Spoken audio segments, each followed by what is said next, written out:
Shalom, senang sekali saya Pendeta Rubin Adi Abraham bisa menjumpai Anda dalam ibadah online ini. Firman Tuhan hari ini saya tujukan terutama kepada orang-orang muda yang belum menikah.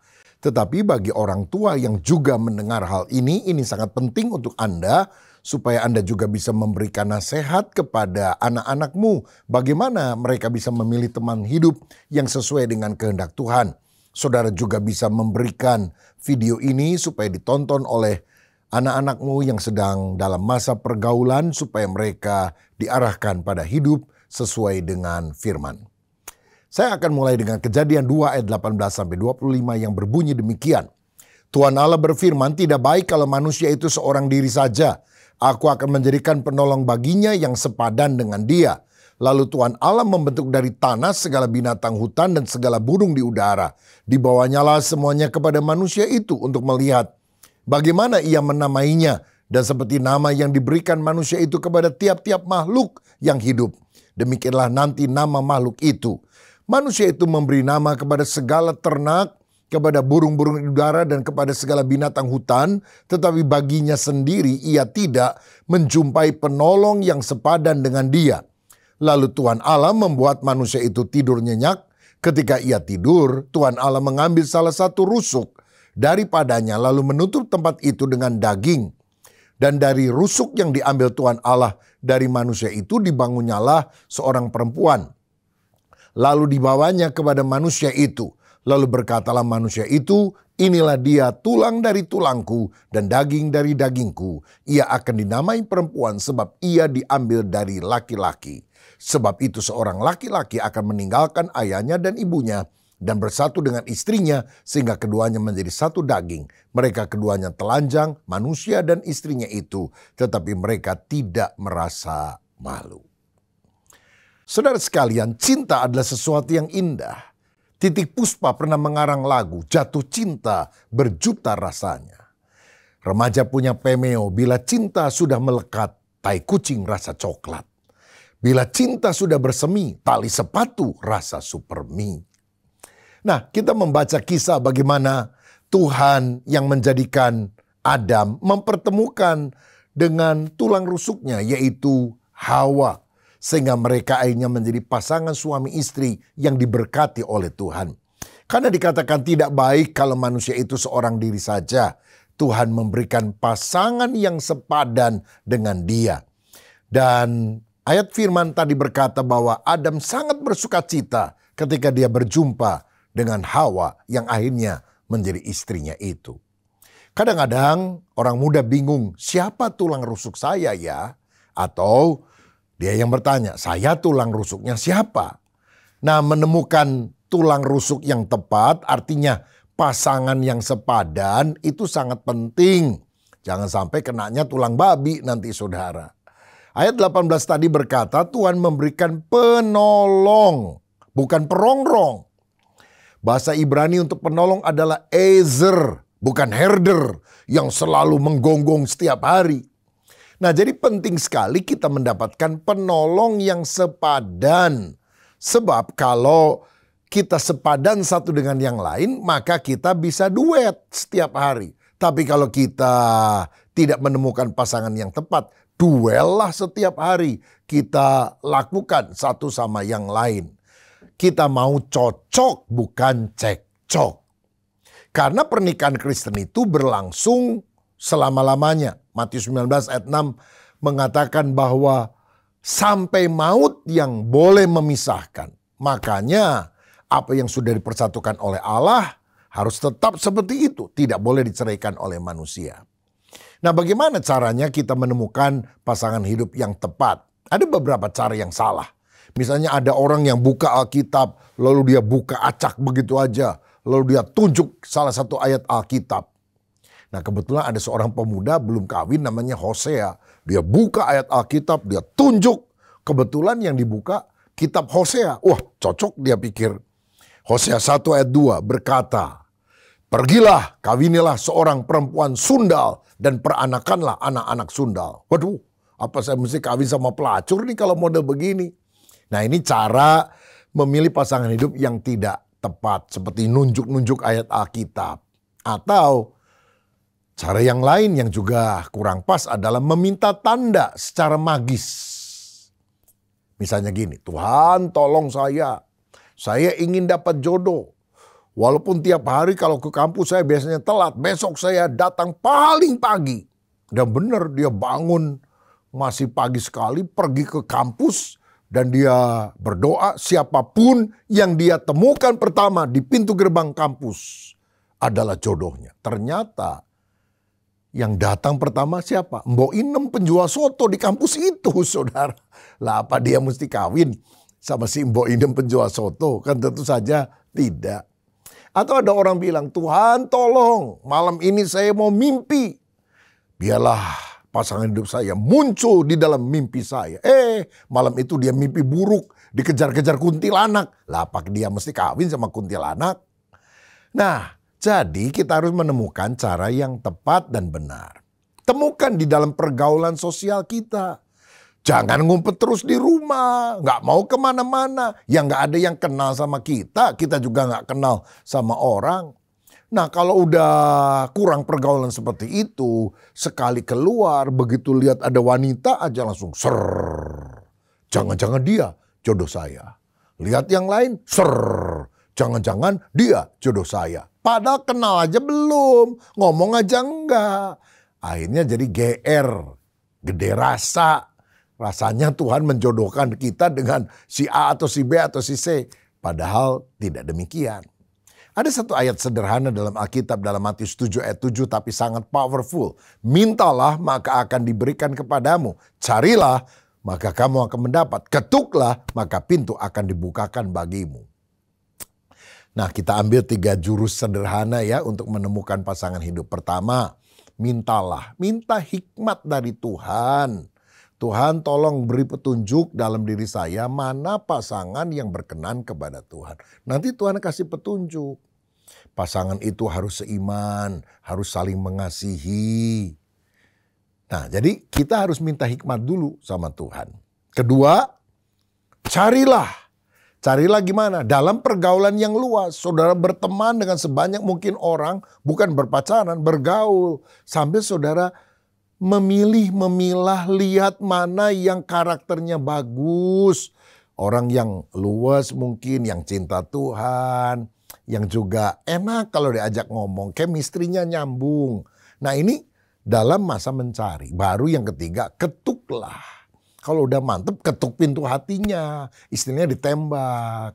Mau nggak kamu kalau jalan sama saya jadi kekasih hati saya. Nah tentu ada tahapan-tahapan waktu. Jangan begitu ketemu langsung nembak. Ya ditolak saudara sekalian. Nah saya percaya jodoh itu bukan takdir. Tapi karena pilihan kita sesuai dengan kehendak Tuhan. Maksud saya begini. Tuhan di sorga itu tidak menetapkan si A mesti sama si B, si C sama si D, si E sama si F. Tuhan memang maha tahu dengan siapa saudara akan nikah. Tapi bukan menjodoh-jodohkan begitu sebab manusia itu bisa saja melanggar kehendak Tuhan. Kalau si A nggak kawin sama si B, tapi kawin sama si D, maka si C nggak bisa kawin lagi sama si D. Dia cari pasangan yang lain. Maka akibatnya pola yang sudah dirancang Tuhan, hancur semuanya dong. Jadi kita tidak memilih jodoh. Tapi siapa yang kita pilih, itu adalah jodoh. Artinya ketika kita melihat firman dan menentukan saya mau menikah dengan si A. Dan dia juga sepakat menikah dengan kita. Maka yakinlah itu jodoh terbaik yang Tuhan berikan kepada kita. Makanya kita jangan sembarangan. Melainkan harus hati-hati dalam menentukan keputusan. Jangan sekedar karena keinginan mata. Aduh cantik loh. Tapi sifatnya seperti singa keluar dari kandang. Waduh bahaya. Jangan pertimbangannya itu sekedar karena kaya loh. Hebat, uangnya banyak. Tapi dia tidak takut akan Tuhan. Semua bisa dibeli. Beli bakso sama tukang baksonya sekalian dibeli. Wah ini bini bisa 2, bisa 3. Selirnya bisa banyak kalau orang tidak takut akan Tuhan. Jadi setidaknya ada 3 patokan untuk kita memilih pasangan hidup yang sesuai kehendak Tuhan. Yang pertama, pilihlah orang yang beriman. 2 Korintus 6 ayat 14 berkata, janganlah kamu merupakan pasangan yang tidak seimbang dengan orang-orang yang tak percaya. Sebab persamaan apakah terdapat antara kebenaran dan kedurhakaan? Atau bagaimanakah terang dapat bersatu dengan gelap? Terang tidak bisa bersatu dengan gelap. Orang percaya jangan nikah sama orang tidak percaya. Loh, ada yang ngomong, saya lihat tuh ada orang yang gak seiman nikah bahagia. Oh, berarti itu bukan terang dan gelap. Remang-remang sama remang-remang, ya cocok. Tapi Tuhan bilang kalau kamu itu harus pilih panas atau dingin. Jangan suam-suam kuku. Kalau suam kuku, kumuntahkan, kata Tuhan. Maka kita harus terang dengan terang. Gelap, ya silakan dengan gelap. Begitu. Ini sistem gugur, saudara. Kalau saudara mulai didekati seseorang dan ternyata tidak seiman, ya harus ditolak dari awal. Jangan mencobai Tuhan. Ya, ini sistem gugur. Kalau lolos, oh dia seiman, bolehlah masuk babak semifinal. Tapi kalau tidak, daripada masuk babak belur, ya jangan. Pastikan orang yang mendekati saudara, yang mau mengajak hubungan lebih jauh dengan saudara, bukan sekedar Kristen KTP, Kristen tanpa pertobatan, tapi benar-benar lahir baru, cinta Tuhan, menjadikan Yesus yang paling utama dalam hidupnya. Ada orang bukan Kristen, oh tapi saya mau kok demi cinta, aku mau nikah sama kamu. Tapi kamu mesti dibaptis. Oh nggak apa-apa, tiap hari juga saya berenang, dibaptis juga nggak apa-apa, mau 7 kali, 10 kali, no problem. Setelah dibaptis nggak ada tanda pertobatannya, ya percuma saudara. Pilih orang yang takut akan Tuhan, yang sungguh-sungguh beriman. Dan kita lihat ada pertumbuhan rohani yang pesat dalam dirinya. Bagaimana kalau orang non-Kristen? Kan ada yang alasan gini, kan nanti juga bisa. Saudara, sekarang aja gak bisa percaya sama Yesus. Gak bisa, gak mau datang sama Tuhan. Apalagi nanti kalau udah nikah, lebih susah. Ada yang alasan lagi, iman saya kuat. Jadi walaupun saya nikah sama yang tidak seiman, saya tidak akan meninggalkan Yesus. Loh, bukti iman yang kuat itu bukan mencobai Tuhan, tapi taat sama perintah Tuhan.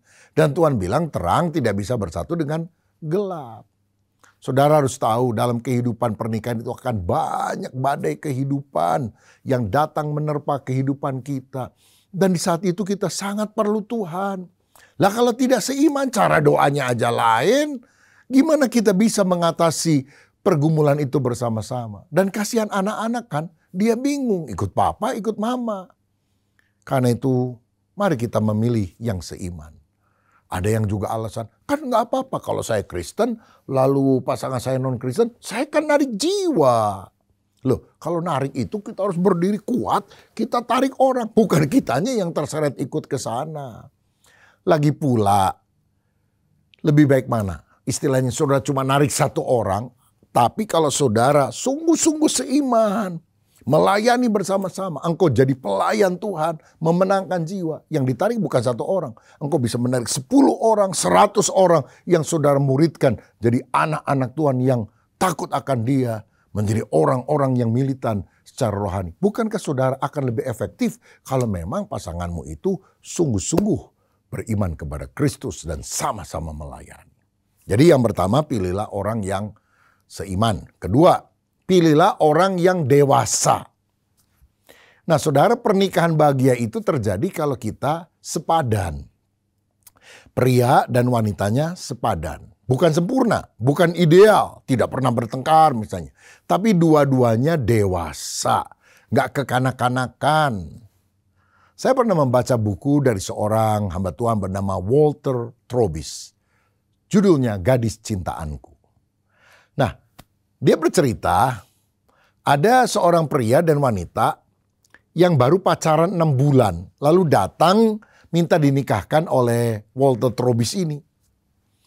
Nah, Walter Trobis itu kemudian mulai tanya dan dia bilang, kamu sudah pernah bertengkar belum? Oh belum, kami saling mengasihi, saling mencintai satu dengan yang lain. Kami gak pernah bertengkar. Wah, rasanya bangga. Walter Trobis bilang, kamu balik dulu ke rumah ya. Berapa bulan lagi datang sama saya. Bertengkar dulu. Jadi kamu tahu pasangan kamu itu Baiknya gimana, tapi jeleknya juga gimana. Saudara-saudara, keduanya pulang ngamuk-ngamuk. Dia bilang, waduh pendeta ngawur ini. Masa kita yang penuh kasih disuruh konflik, disuruh bertengkar dulu. Nggak bener nih pendeta. Padahal yang dimaksudkan pendeta, kamu itu harus ngerti. Dan bisa melakukan penyesuaian-penyesuaian di dalam konflik. Karena hidup itu tidak selalu mulus dan rata. Happy-happy, beria-ria, nggak begitu terus. Tapi kadang-kadang ada masalah-masalah. Gimana cara mencari solusi dalam masalah. Tapi pasangan muda ini nggak mau. Cari pendeta lain, kawin. Dan akhirnya cerai, saudara sekalian. Saya pernah khotbah tentang ini di sebuah gereja. Dan setelah selesai seorang ibu, sekarang udah punya anak saudara ya. Dia bilang, Pak, Bapak tahu nggak siapa orang yang dikonseling oleh Pastor Walter Trobis itu? Nggak tahu Bu, saya baca di buku. Itu saya. Waduh, saya kaget juga saudara. Oh iya, tapi bener loh kata pendeta itu. Saya kan orang Indonesia, kawin sama orang bule. Wah udah nggak mau lama-lama. Bener, waktu konflik akhirnya kami cerai. Saya jadi single mom yang harus membesarkan anak. Jadi benar Pak apa yang dikatakan oleh pendeta tersebut. Oh saya jadi lega saudara sekali. Lega dalam hati. Waduh ini cerita tentang seseorang yang saya baca dalam buku. Orangnya benar-benar nyata. Tapi dia memberikan testimoni. Bahwa memang perlu ada penyesuaian. Bahkan pada waktu konflik. Karena keduanya harus dewasa. Jangan terburu nafsu. Makanya saya tidak terlalu menganjurkan orang yang usianya masih remaja berpacaran apalagi merencanakan diri untuk nikah. Karena apa? Cintanya masih cinta monyet.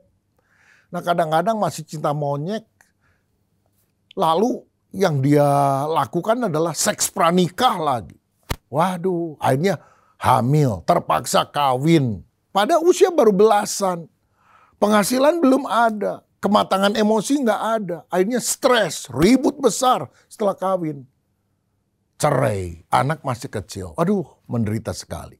Lebih baik kita menahan diri, menunda waktu. Sampai akhirnya lebih dewasa, lebih matang dalam cara berpikir dan bersikap dalam menghadapi kehidupan. Baru kemudian menikah. Bagaimana caranya tahu bahwa pasangan kita itu dewasa? Ya mesti berkenalan. Orang sekarang bilang masa berkencan atau pacaran. Ya minimal 2 tahun lah untuk mengenal satu dengan yang lain. Jangan baru sebulan kenal udah kawin. Kan nggak tahu saudara sekalian tentang pribadinya. Dalam 2 tahun itu menjajaki cocok atau tidak. Lebih banyak positifnya atau lebih banyak negatifnya. Bisakah saya menghandle kejelekan, kekurangan dari orang yang akan saya nikahi ini. Jadi kita harus perhatikan keserasian atau sepadan dalam masalah tubuh. Ya kalau yang laki tinggi 180, kalau bisa cari pasangan jangan yang pendek 150. Apalagi tinggi, kurus. Yang perempuannya pendek, gemuk gitu saudara. Ya kalau jalan tuh kayak angka 10 kan. Nah jadi umur juga jangan terlalu jauh ya. Kalau bisa yang pria 2 tahun lebih tua atau ya pokoknya mendekati. Kadang-kadang ada juga yang umurnya sama atau hampir sama. Tapi jangan terlalu jauh umurnya. Ada yang istrinya lebih tua 5-10 tahun. Oh kalau masih muda sih nggak apa-apa. Tapi nanti makin lama makin tua ketemu sama orang baru pertama. Oh ini mamanya ya. Pada istrinya saudara sekalian. Dan jangan dalam pengenalan keserasian tubuh kita langsung melakukan tindakan yang agresif, berciuman, melakukan seks sebelum nikah. Dan itu semuanya akan membawa penyesalan di dalam diri kita. Tapi kita lihat keserasian postur tubuh dan kita keduanya cukup tertarik satu dengan yang lain. Kedua adalah sepadan dalam jiwa, artinya kepribadian. Ada ayat dalam Amsal 31 ayat 30 berkata, kemolekan adalah bohong dan kecantikan adalah sia-sia. Tetapi istri yang takut akan Tuhan dipuji-puji. Kecantikan itu sebatas kulit. Secantik-cantiknya orang nanti tua juga, jelek juga saudara sekalian. Karena itu pilih yang hatinya bagus, takut akan Tuhan. Nah di sekolah teologi kadang-kadang ada anak-anak muda bilang gini, pilih mana? Cantik wajahnya, jelek hatinya, atau jelek wajahnya tapi cantik hatinya. Ada temennya bilang, oh kalau saya sih lebih baik pilih cantik wajah. Loh, kok bisa? Karena kalau orang jelek hati, saya doakan berubah. Kalau cantik, kalau jelek wajah, waduh susah mendoakannya. Tapi nggak semudah itu loh saudara sekalian. Doa untuk mengubah hati itu ternyata dalam praktiknya sulit. Karena banyak orang keras kepala. Makanya kita pilih yang sepadan lah. Ya kalau saudara yang laki juga nggak cakep-cakep amat, ya nggak usah pilih ratu kecantikan dunia. Waduh berat di ongkos itu nanti. Yang penting adalah pilih orang yang bertanggung jawab, tidak kekanak-kanakan. Dia punya sifat misalnya setia, rajin, bukan pendendam. Caranya gimana? Kita mesti komunikasi satu dengan yang lain. Jadi pacaran itu diisi dengan banyak komunikasi. Apakah selaras pemikiran kita, kerohanian kita, cara membuat keputusan. Baru yang ketiga adalah kesamaan juga dalam bidang rohani. Sepadan secara rohani. Bagaimana hubungan kita dengan Kristus? Sama-sama cinta Tuhan, rajin ibadah, suka melayani, ikut dalam doa bersama. Dan sekali lagi saya menekankan, jangan pacaran atau pilih pasangan waktu saudara masih remaja, masih labil. Ya. Cintanya masih cinta monyet, belum cinta sejati. Karena cinta sejati itu bukan jatuh cinta, tapi bertumbuh di dalam cinta. Dan ciri orang yang bertumbuh dalam cinta tidak egois, tapi memperhatikan pasangannya, ingin membahagiakan dia daripada memenuhi kebutuhan kita. Amsal 24 ayat 27 berkata, selesaikanlah pekerjaanmu di luar, siapkanlah itu di ladang, baru kemudian dirikanlah rumahmu. Selesaikan studi saudara, beresin dulu tuh kuliahnya, lalu kerja. Ini belum kerja, belum ada duit. Pengennya kawin. Saudara pernah naik mobil di jalan tol, ada tulisan, pastikan saldo Anda cukup. Lah ini nikahin anak orang, masa tiap hari dikasih nasi pecel doang tiap hari karena nggak punya duit.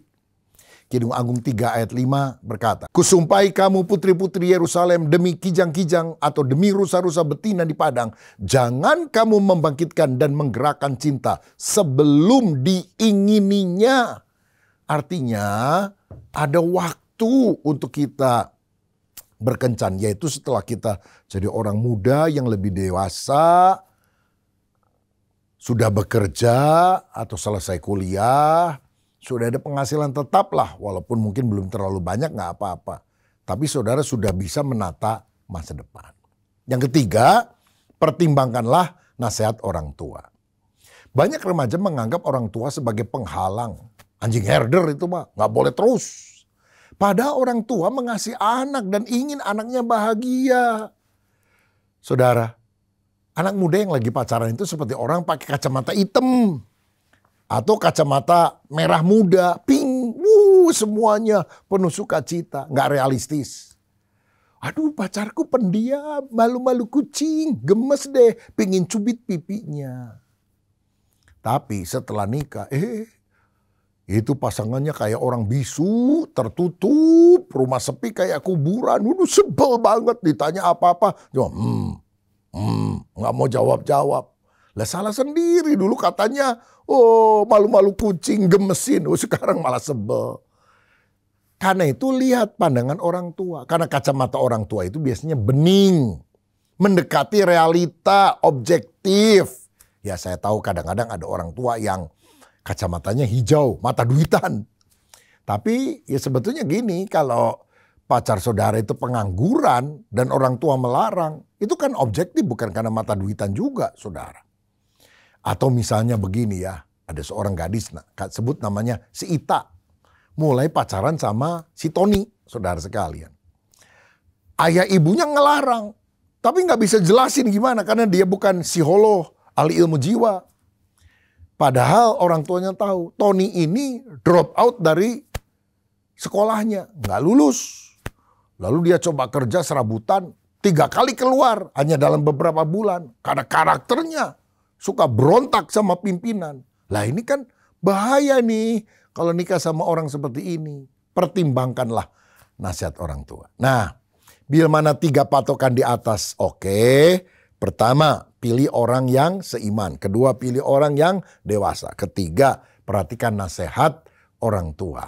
Dan saudara udah mulai lihat seseorang, mulai ngobrol, mulai dekat, srek satu dengan yang lain. Sama-sama mengasihi Tuhan, sama-sama mengasihi satu dengan yang lain.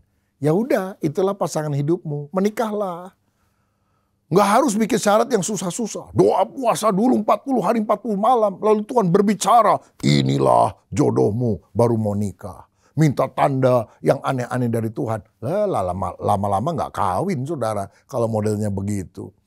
Engkau sama-sama cinta Tuhan. Engkau saling mengasihi. Bisa menerima perbedaan satu dengan yang lain. Dewasa. Ada biaya pekerjaan untuk melanjutkan kehidupan pernikahan. Ya udah, nikah saja.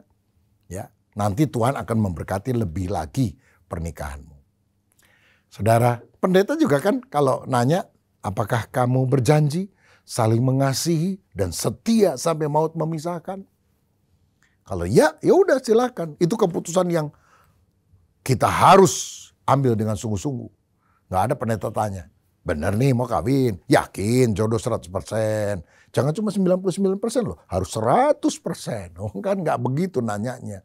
Pokoknya kalau udah saling mengasihi, janji setia sampai mati, itulah keputusan yang saudara buat dan percayalah itulah yang pasangan yang terbaik bagi kita.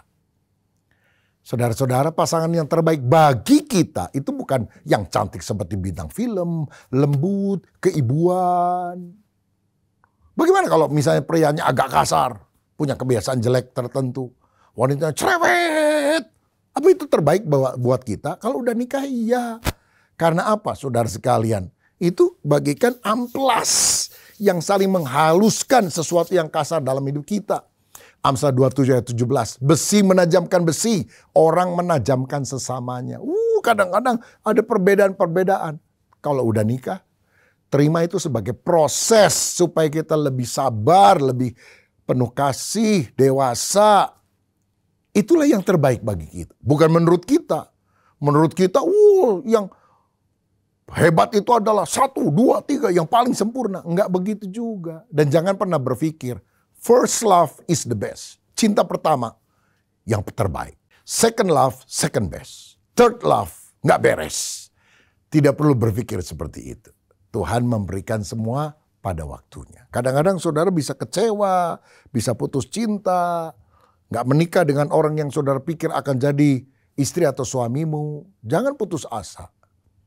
Percaya pada waktunya semua akan Tuhan buat menjadi indah. Pilihlah orang yang beriman, pilihlah orang yang dewasa, pertimbangkanlah nasihat orang tua. Kiranya Tuhan menuntun kita pada jalan yang berkenan kepada Dia. Mari kita berdoa. Bapa Surgawi, hamba berdoa untuk anak-anak muda yang belum menikah, yang rindu memiliki pasangan yang tepat, yang sesuai dengan kehendak Tuhan. Kami ingin Tuhan, pernikahan ini hanyalah sekali seumur hidup. Karena itu kami ingin memilih pasangan yang selaras dengan kehendak Tuhan. Biar kami sungguh-sungguh saling mencintai, saling mengasihi Tuhan dan sesama dengan pasangan. Dan kami juga mau setia satu dengan yang lain. Berkat atas kami ya Bapa, di dalam nama Tuhan Yesus, kiranya Tuhan menuntun kami pada pengambilan keputusan yang benar. Haleluya. Amin. Tuhan Yesus memberkati.